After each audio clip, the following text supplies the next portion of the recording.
The reason for my mission, for my journey, is to tell everyone, young and old alike, in the name of Christ, come and follow me. Follow Christ. You who are married, follow Christ. You who are single, follow Christ. You who are young or old, follow Christ. You who are sick or aging, who feel the need for healing, follow Christ.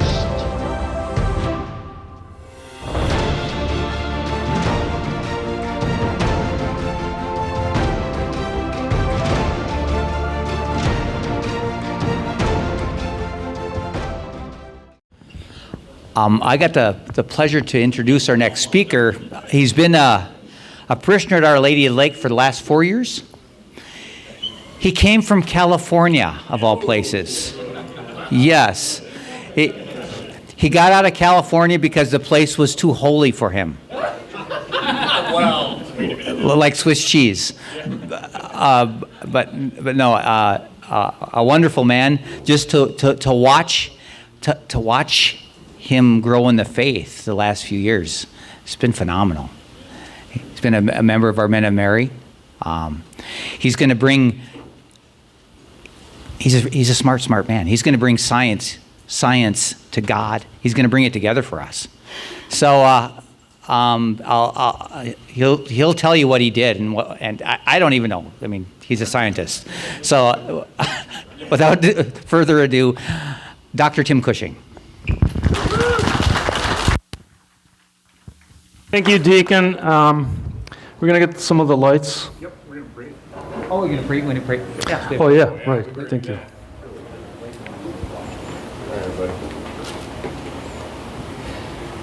Come, Holy Spirit. Be the rock and foundation for Tim this evening. With the passion, make us hear the words that we need to hear. Thank you. Thank you for bringing Tim to Minnesota. In the Father, and the Son, and the Holy Spirit. Amen. Thank you. All right, well, it's a great privilege and honor for me to be here to present to you this talk I call Following the Breadcrumbs to Christ, Other Arguments for God. So in this talk, I'll be mentioning the natural law, divine desire, myth, things hidden since the foundation of the world, Christian fairy stories, and sacred art. Now, a little bit about me. I wasn't going to introduce myself so much and waste a bunch of time, but I do have a doctorate in chemistry, organic chemistry. I spent 20 years working as a medicinal chemist in the pharmaceutical industry, and it's from the things I learned in science that helped me come back to the faith. I'm not talking about any of that today. I'm talking about some of the other things I learned as I studied to prove to my satisfaction to find the truth of our faith, and I believe that I did, at least to me.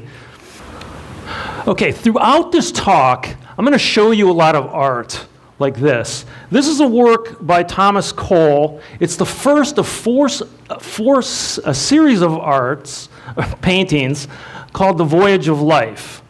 And this one is called Childhood.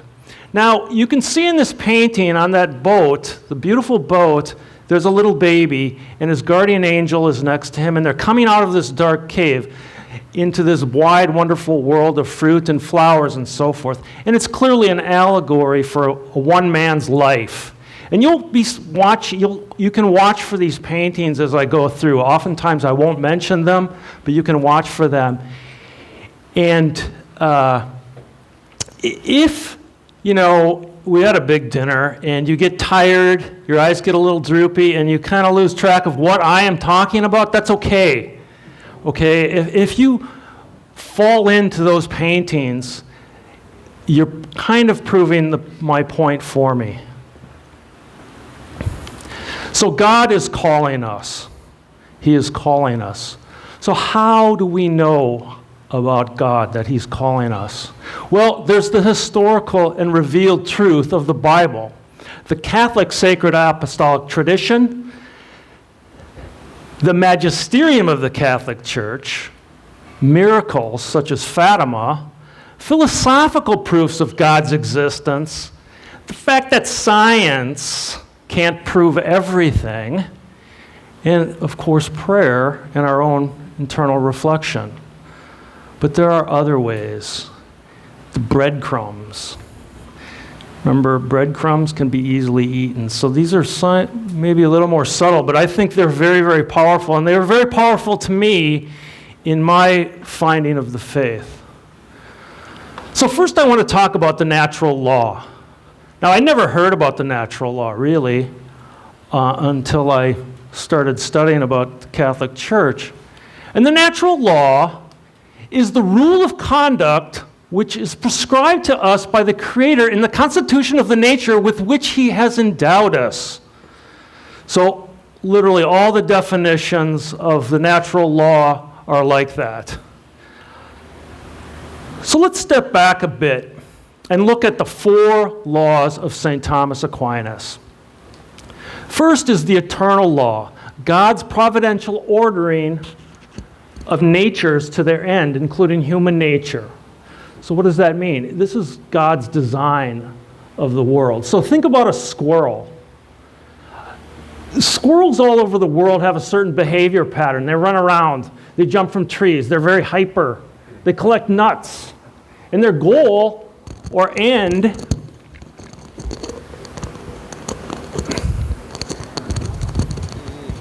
is to reproduce.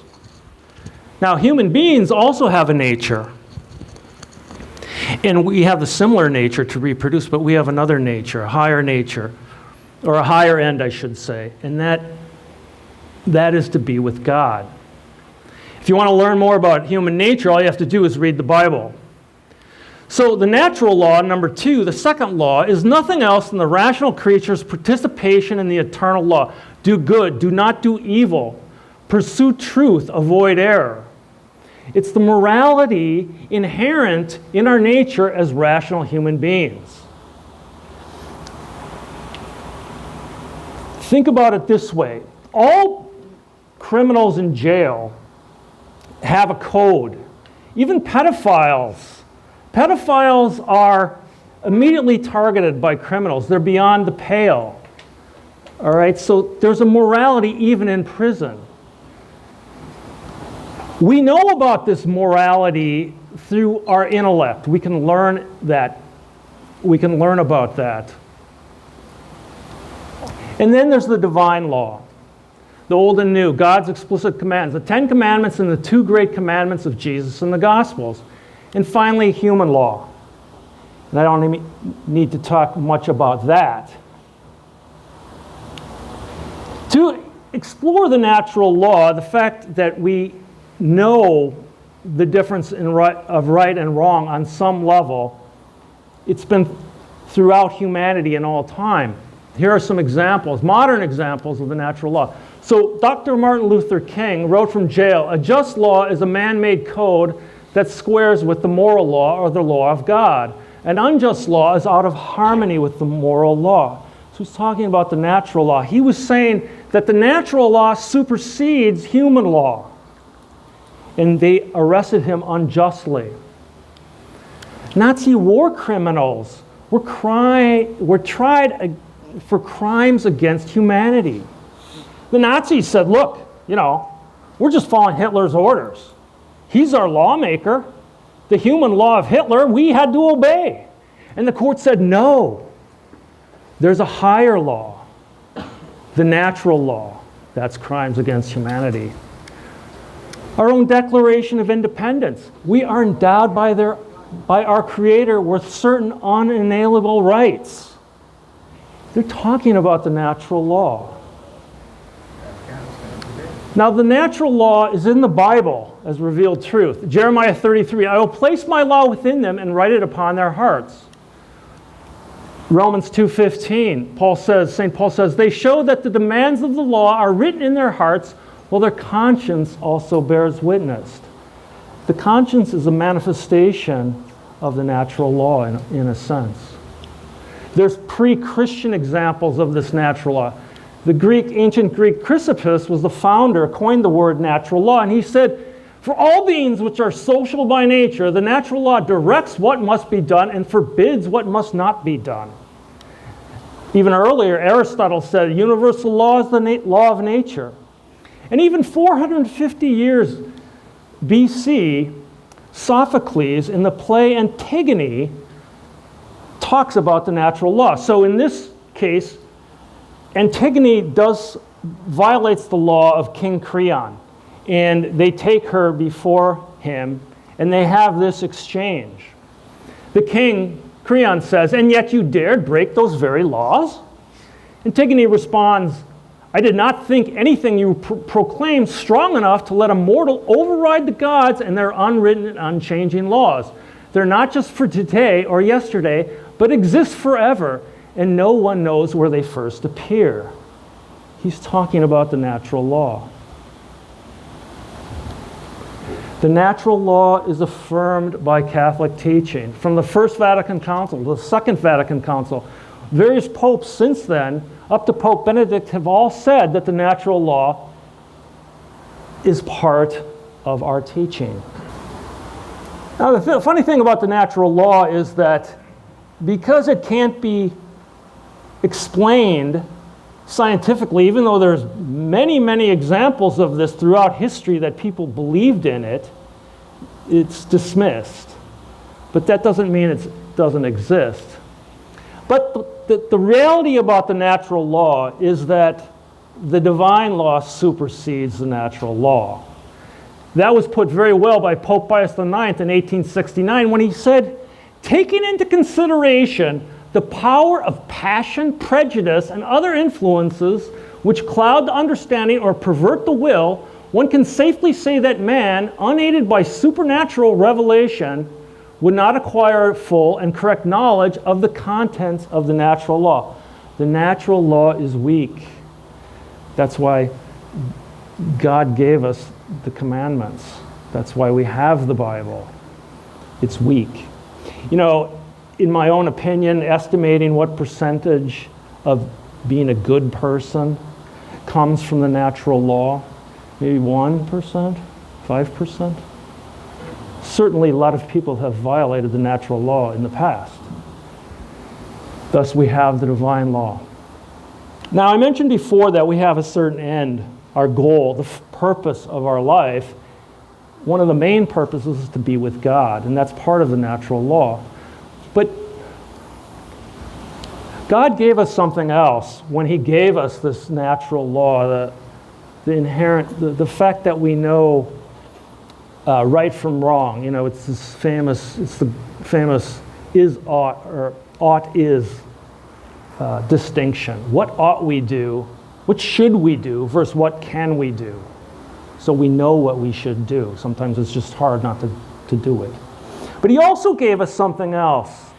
And I think in my view, when I came into the church, I found this to be very powerful because I found it to be very true. And that's the argument from desire. So what is the argument from desire? Well, to best illustrate this, I'm showing this old sitcom, Seinfeld. And in this episode of The Keys, this fellow Kramer barges into the coffee shop and says to George, George, do you ever yearn? And George says, yearn? Do I yearn?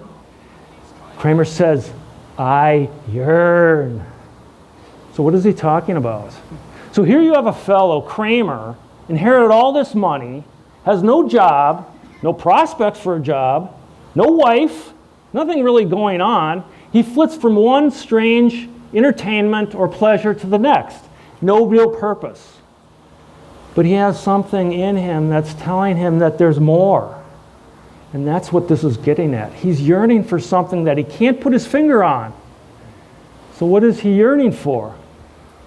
Well, clearly he's yearning for God. God has put us that in us.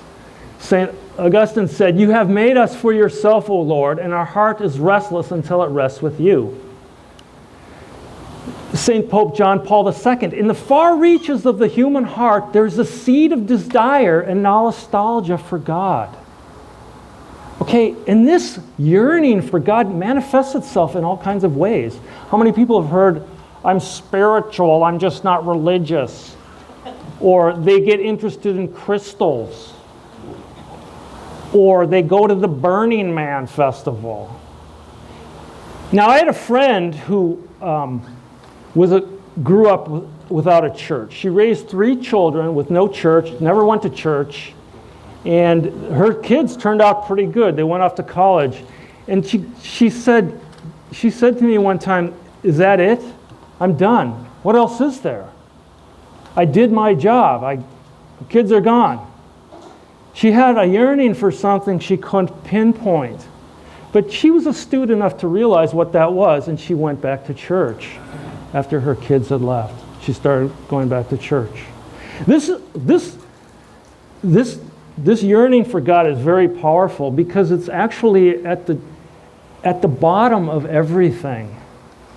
Essentially, it's the cause of cultures, this feeling, this yearning for God. And it's the cause of cultures, it's the cause of civilizations.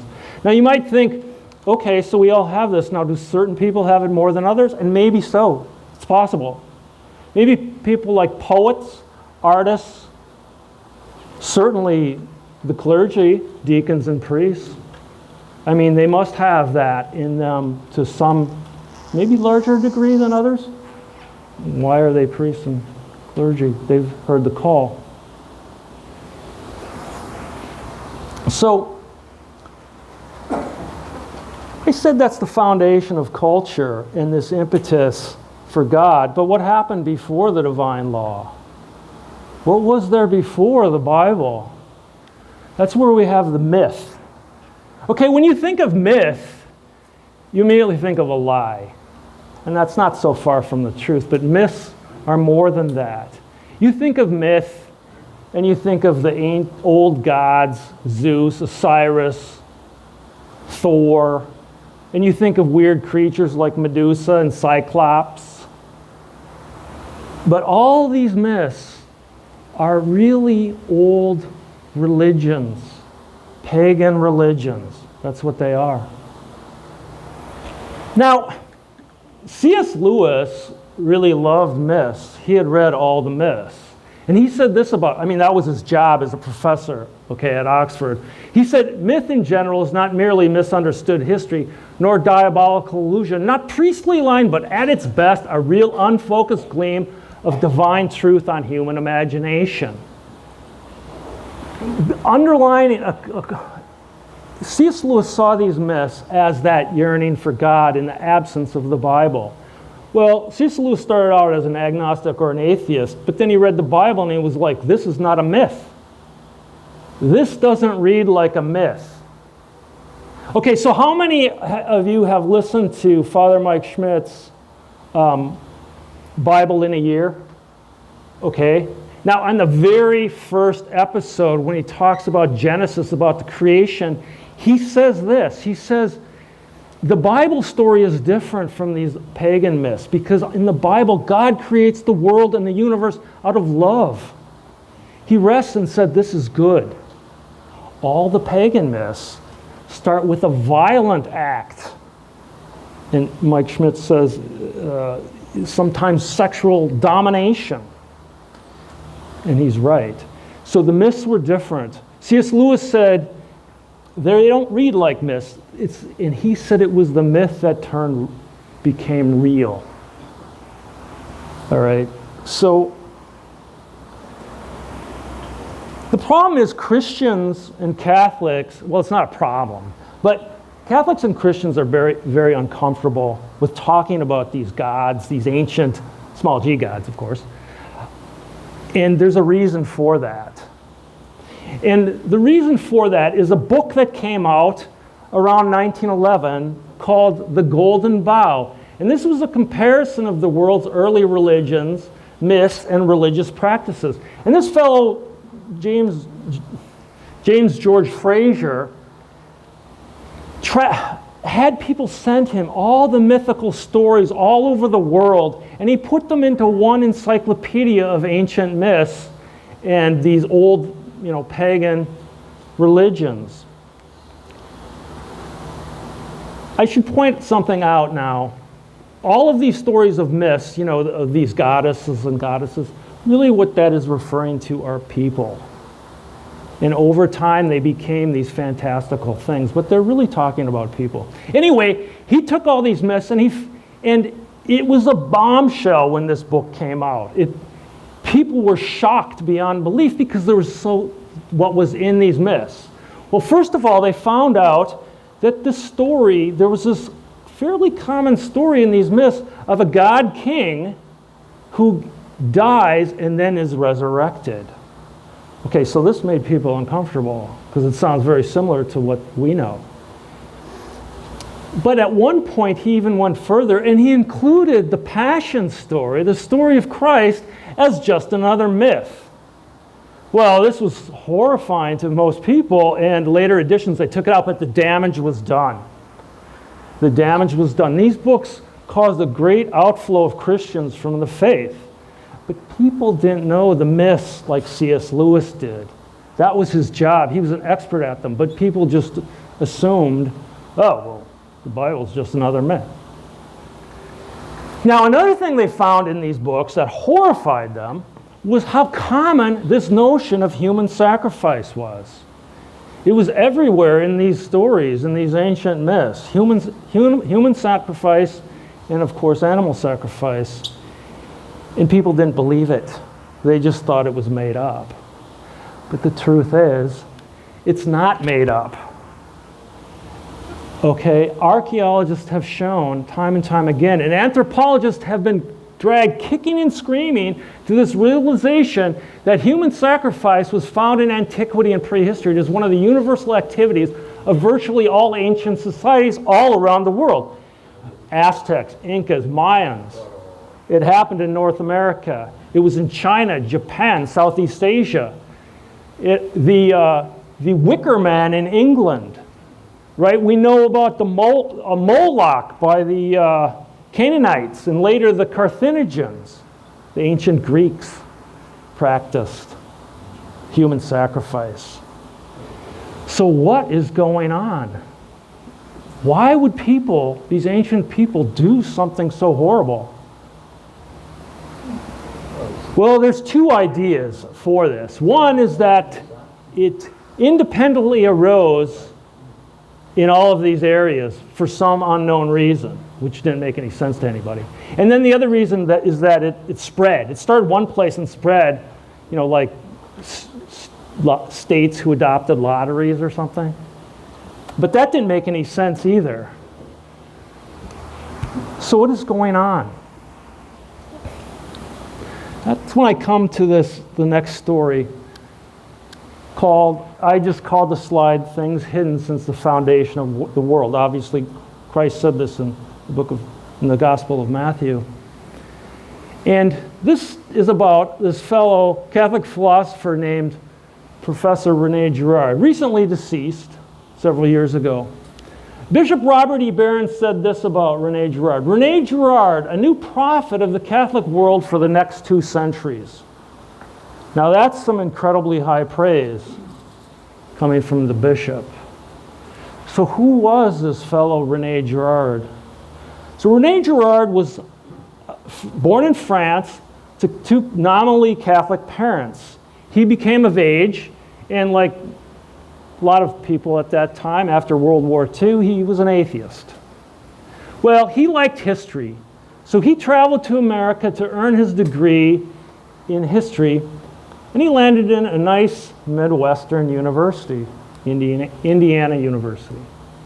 And he spent the rest of his life in the United States, in universities. And when he was there, because he was French, they asked him, hey, would you teach some French literature courses? We don't have anyone to do that. Can you do that? And he goes like, well, I don't know anything about literature, but I'll do what you want.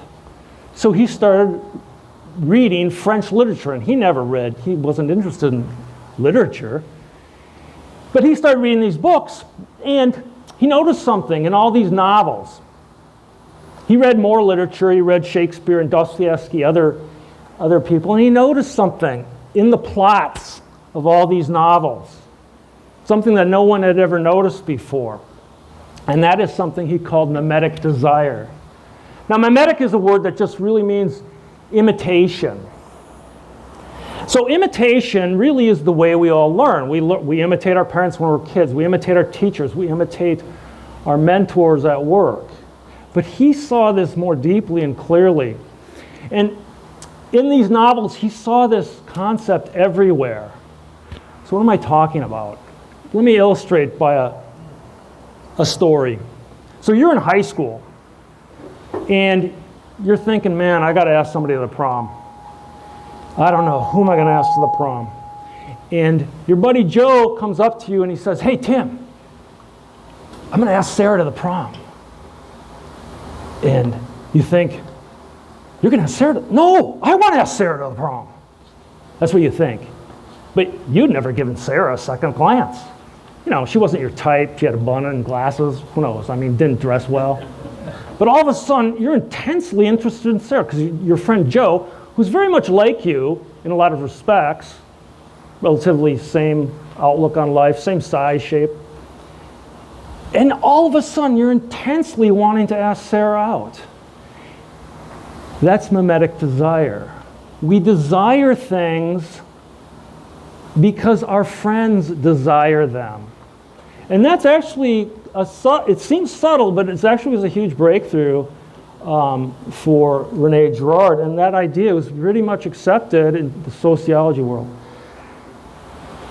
Don't worry, I'm getting to the story here. So that would have made the name for him if he had just stuck with that, but he went further and he read The Golden Bough, all those myths.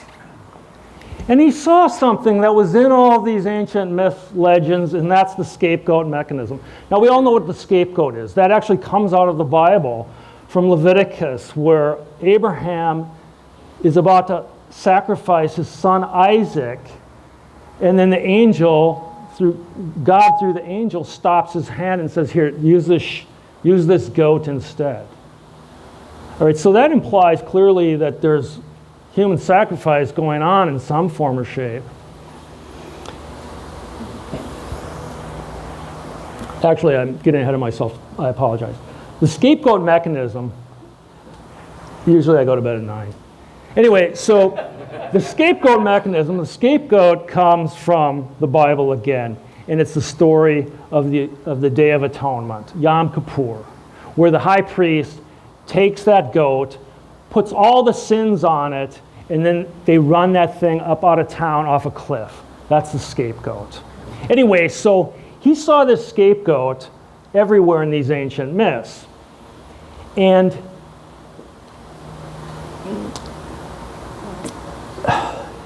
he combined that with the idea of human-animal sacrifice.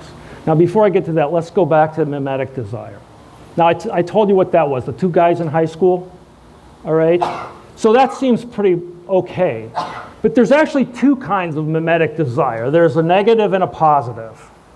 You're imitating other people. So clearly it's positive. We're all here imitating each other. You know, I imitate my friend Brett and Barry. They were wearing these things, I put those on. Right? This is a good thing. We're imitating each other's desires to be closer to God. But there's a negative aspect of mimetic desire. Let's say those two boys are on the football team, and I asked Sarah out, and he did too, but she picked me, Tim. Yeah, of course I make the story like that. And he's really mad. And now we're no longer friends. In fact, we're kind of enemies. And we both play football, and now we're super competitive on the field, and actually sometimes breaks out into fights. The coach picks up on that because he's a coach, and he's a good one. And he sees that, and he funnels that aggressiveness into the team. Coaches know about mimetic desire on some level. But now let's think back. So the point I'm trying to make here is mimetic desire, according to René Girard, is the root of all violence. And now I'm going to tell you another story. So think back thousands and thousands of years, sometime after the fall. We're talking hunter-gatherer societies, hunters. There's the one guy who's super athletic, the fastest guy. He can throw the spear the farthest. He's the guy who always brings home the deer. Well, he's the great hero to the community because they all get to eat when that guy's out on a hunt. Well, there's another guy there, a younger guy, and he's coming up and he's growing and learning and he's imitating the desire of this guy to be a great hunter, and he does the same thing. And the older guy sees this and starts imitating him, and a rivalry ensues. And a rivalry unchecked, there were no coaches, can develop into something worse, physical violence. And that's what happened in these ancient communities. People started breaking out into Hatfield-McCoy kind of violent encounters, almost open warfare in these communities. So they're fighting, they're not hunting, and so it's not good for the community, but everyone takes sides because everyone else is imitating the desires of these two guys. They're drawing sides, right? Hatfield-McCoy. So what happens next? Here you have this community of everyone fighting, violent hatred boiling over, and then something happens. You know, that one guy shows up. You know, the guy. He's got the club foot, or maybe a broken leg never healed right. And he comes in, and he's no good at hunting.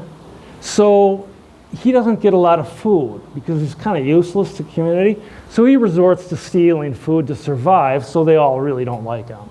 On top of that, maybe he has an obnoxious personality. So he's just kind of the bad guy. And he comes in here, and they're all at each other's throats, and he says something obnoxious. And one of the guy's temper just overcomes him, takes a spear, throws it at the guy, kills him dead. That guy is now dead. And all of a sudden, something happens to these people in this community. All the anger and tension they felt for each other is dissipated. It's gone. Because just like the transfer of the sins to the goat, it transferred to that guy. They're not angry anymore. They actually don't even remember why they were fighting. They're almost happy. And they stare at each other in disbelief. And because there's no coach around, they think something supernatural happened. Something beyond the normal. Some transcendent experience. But that's not anything to do with God. That is everything to do with Satan.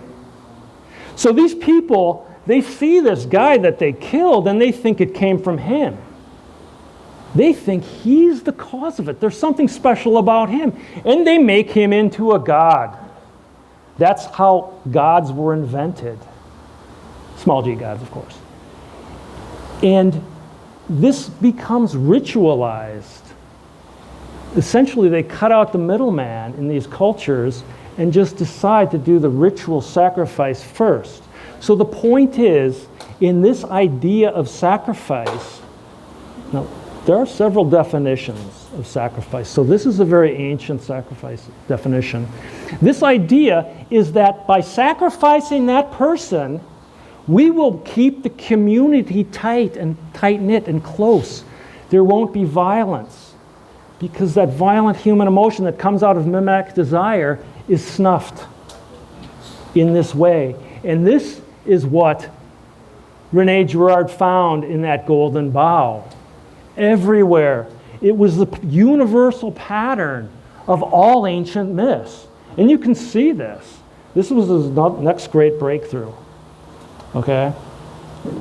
And it explains human sacrifice pretty well. But then he did something more. Then he read the Bible.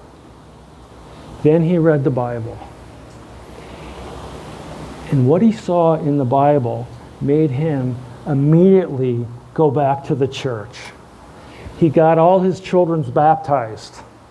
So they say, his friends say that the rest of his life he was a very devoted Catholic, maybe holy even. I mean, so what did he see in the Bible? What he saw in the Bible was not only, the ending of human sacrifice by God in this old story out of the Old Testament, but he saw that the Old Testament itself is moving away from this idea of human sacrifice. It's rejecting these patterns. Right? If you do it now, I said there's two definitions of sacrifice. I'm talking about this old definition. There's another definition, newer definition, that's like a giving up of something. Right? I'm talking about the sacrifice that binds people together and prevents violence in the community. And he saw that was everywhere in the Bible. In fact, if you do a search, through one of those Bible search engines, to the word sacrifice, it shows up 384 times, and I did this, both in the Old and New Testament. And what is happening is that starting in the prophets, it's about Proverbs, and you can actually see it. I looked it up. God, through the prophets, is saying, look, these sacrifices, even animal sacrifices, don't work anymore. I don't need your burnt offerings. In fact, the 10th commandment itself is talking about condemning negative mimetic desire. The word covet means desire. And God is saying, don't do this. It's not good. What's happening is that God is siding with the sacrificial victim. He's taking the side of that guy nobody cares about.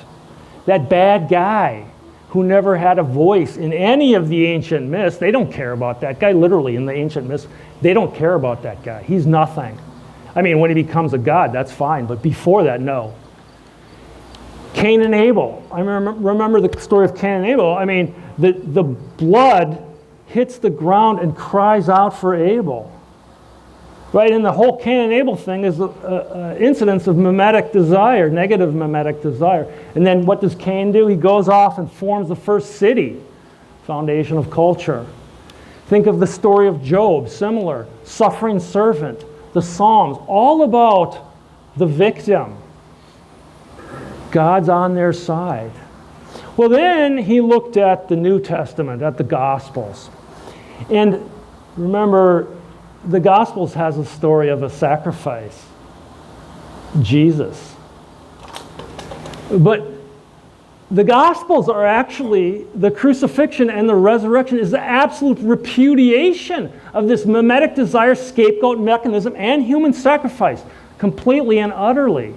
Think about it. Now remember, that mechanism, for that mechanism to work, everyone is in agreement. Right? That ancient myth where all the people in the community are as one. And nobody knows about it. That's why they think it's supernatural. But in the Passion story, Caiaphas, the high priest, says, hey, if we do this thing, it'll bring people together. And later, Herod and Pontius Pilate became best buddies. On top of that, prior to Jesus being crucified, there was a small group of people who didn't want it. They weren't unanimous about that. There were people who didn't want it to happen.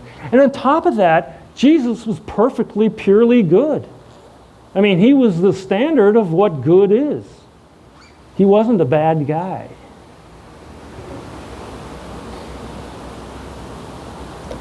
So in a sense, the Eucharist itself, according to Rene Girard, is kind of the anti-sacrifice sacrifice. It's a repudiation of that whole ancient, terrible myth. And, that's the end of the story. Now, I would say that Rene Girard was the first person to say that this idea of the Bible doesn't replace the traditional view of, say, the Passion. right? It's just another layer of meaning on the Bible. Also, I think personally it is very powerful because this is the first time that I'm aware of that something discovered in the secular atheistic culture shows the truthfulness of the Bible. You can believe there's a lot of people who were very upset when they heard about this, but you know what? This guy's extremely famous now. There's tons of symposiums. There's a journal devoted to this guy's thinking. And I really do believe a lot of people have come into the church because of his ideas. Now, the last thing I find very interesting about this is that he learned about this from literature. He read books. And that's how he got on the path of all this, right? In literature, what is literature but just a kind of an art? Which brings me to my next topic, which is Christian fairy stories, kind of, in a way, a stepchild of myth. Now, Tolkien and C.S. Lewis loved myths. Now, C.S.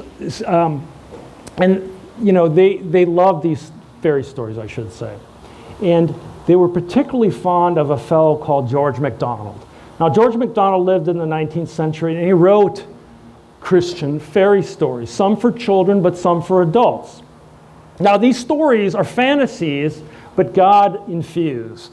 God is involved in these books heavily. That's what it's about.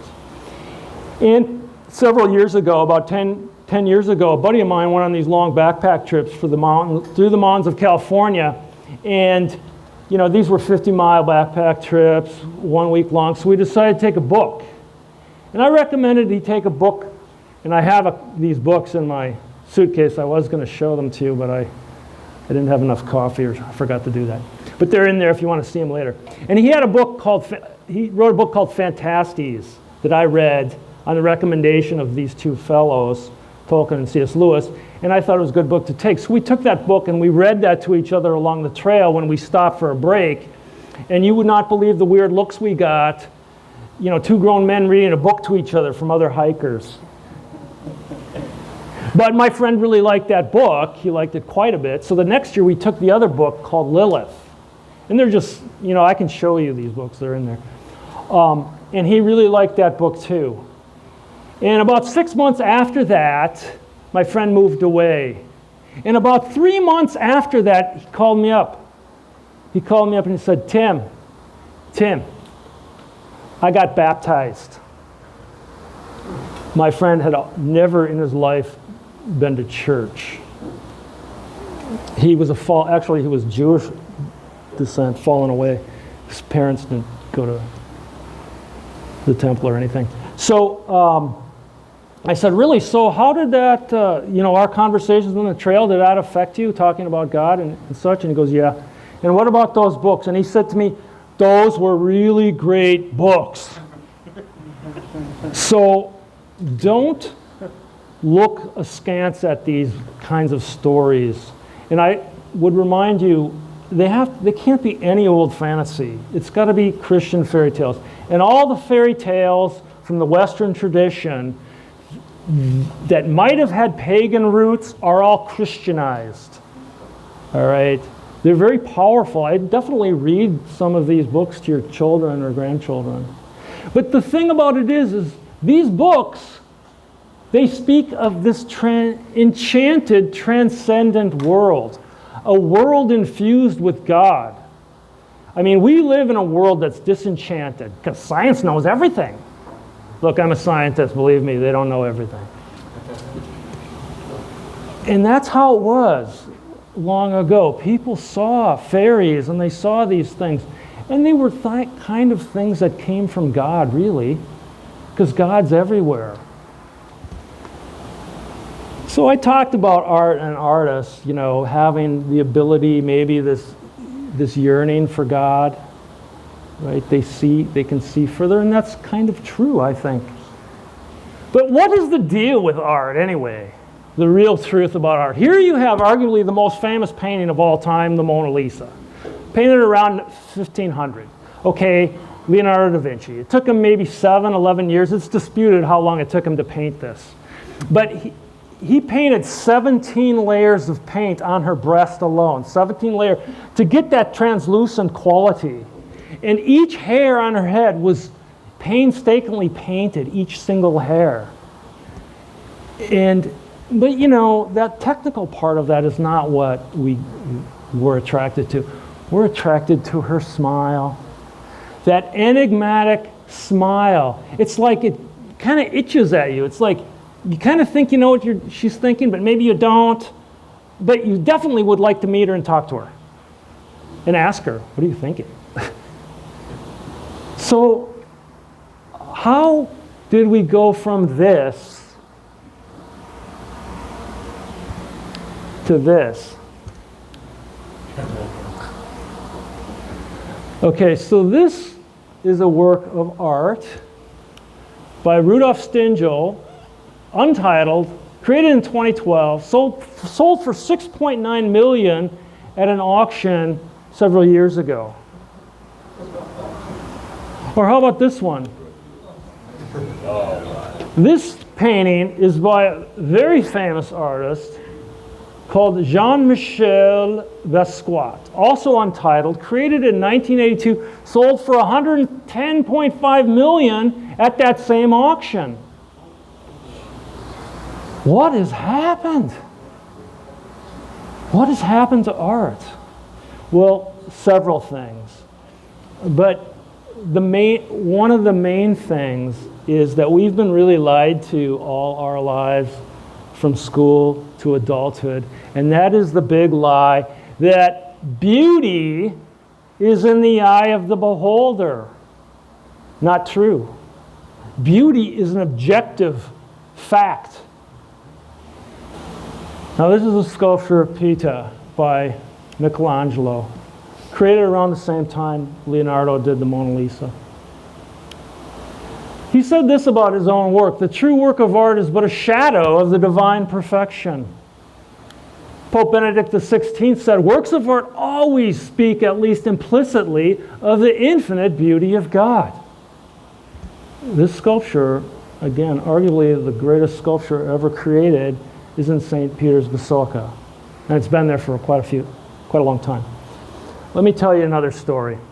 All right, here's a story. So, in 1750, at the height of the Enlightenment, remember the Enlightenment? Basically, the Enlightenment is about getting rid of God. We don't need him. There was a professor who worked at Oxford University, same university as C.S. Lewis. And he was an atheist, because even then there were atheists, but they kept a lower profile. And his favorite artist was Michelangelo, and his favorite statue was the Pieta. And he said, I gotta go see that. Now, he knew everything there was to know about it. He'd seen sketches of it, but he'd never seen it in person. Never been to the Vatican. He knew everything about it, though. He knew what kind of marble it was. He knew what quarry the marble came from. He knew the tools Michelangelo used to carve the statue. And he knew that if Jesus and Mary were to stand up, Mary would tower over Jesus. And he knew the reason why he did that. Michelangelo wanted to make Jesus seem that much more vulnerable in death, and Mary that much more strong in life, or solid. He knew all these things, but he'd never seen it. So he set out on his holiday, traveled to Rome, went to the Vatican, went to St. Peter's Basilica. At that exact same time, there was an old woman who lived in the village just north of Rome. She gets a letter from her sister saying, hey, come quick. Her sister lived in Rome. Come quick, I need help. I'm sick, I need you to nurse me back to health. So being a dutiful sister, she went. And this woman was very pious, a very devout Catholic lady. She did her rosary 4 times a day, said all of her prayers. She attended Mass daily. She loved God with all her heart. And she traveled to Rome and nursed her sister back to health. And before she went back to her village, she decided to go see the Holy Father in the Vatican. So she went to the Vatican and she saw St. Peter's Basilica and she wandered in. At the exact same time, she met our art professor, and they met right in front of that sculpture. Right in front of that sculpture. And the professor, this is so great. I love it so much. I'm so happy I've finally seen this. I love it. And he's just so happy about himself. And he looks at the statue, and he glances over at the little old lady. But he doesn't see her. Where'd she go? He's looking around, and he looks down, and there she is, on the floor, on her knees, in supplicative prayer. Tears running down her cheeks. And the professor looks at her, and he looks at the statue, and he looks at her, and he thinks, what does she see that I don't see? And that is the truth about art. That is the truth about the history of art. So this professor went back to England to talk to his friends, the artists, and he told them this story. And they were like, well, we're gonna fix that. We're gonna create art that affects us the same as this old lady. But see, one point, very important point. It is not about how that statue of Jesus and Mary made the woman feel. It is not about feelings. What she saw was the form and function of the statue. She saw what the statue really was, not about feeling.